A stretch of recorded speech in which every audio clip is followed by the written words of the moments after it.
గుండె ఆగిపోయింది. సీసా చూడలేదు కదా? చూడలేదు.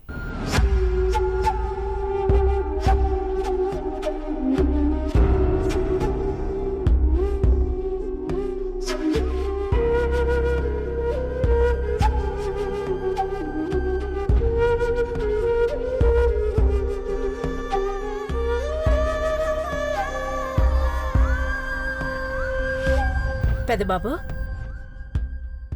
అమ్మా,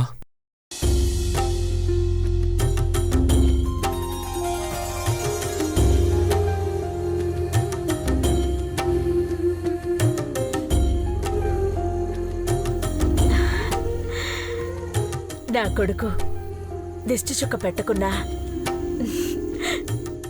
చందమావలా చక్కగా ఉన్నాడు. నా దిష్టి కూడా తగలకుండా ఉండాలి.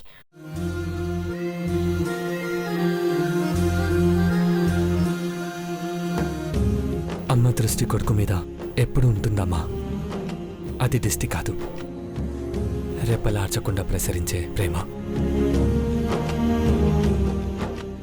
నీ ప్రేమకు ముగ్ధున్నయ్యానమ్మా. నువ్వు లేకపోతే నా జీవితమే లేదనుకున్న నాకు నా జీవితంలోకి ఒకరొచ్చారు. వచ్చిన అమ్మాయిని కంటికి రెప్పలా చూసుకోనాన్నా.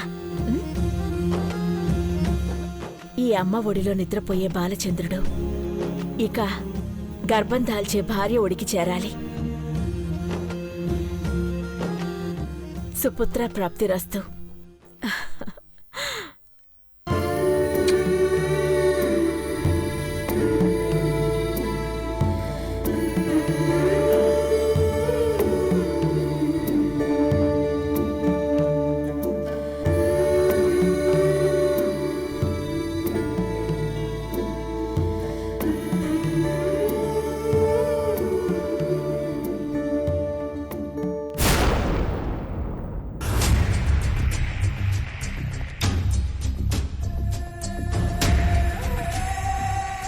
గాలి పీల్చండి.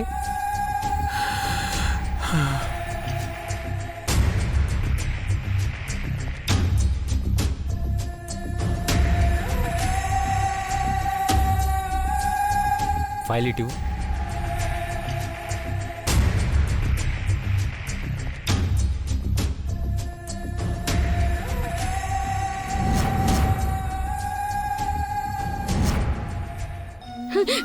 డాక్టర్ గారు, మా అయ్యకేం కాదు కదా?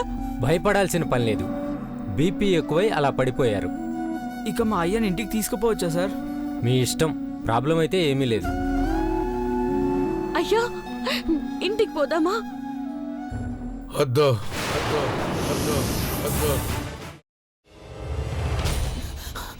నువ్వు ఇంకేమన్నా చెప్పాలా?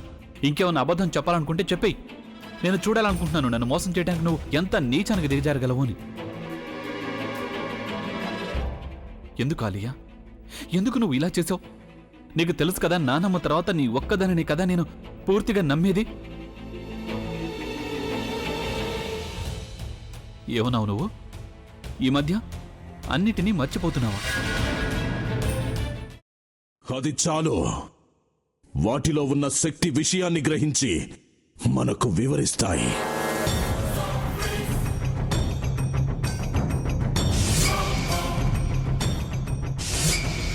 ఎవరు ఆ దండ విప్పొద్దు, గది తలుపులు తెరవద్దు.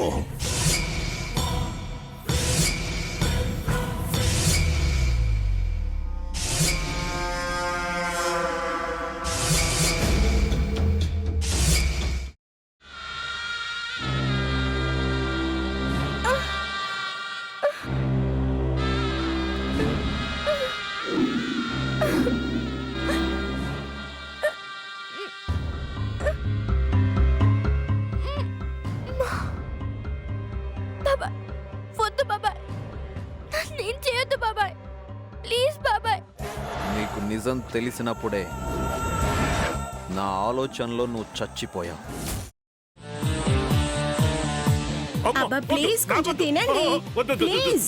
భీమారావు గారు, మీరా? ఇగో మీరా కాదు, సక్కుబాయ్.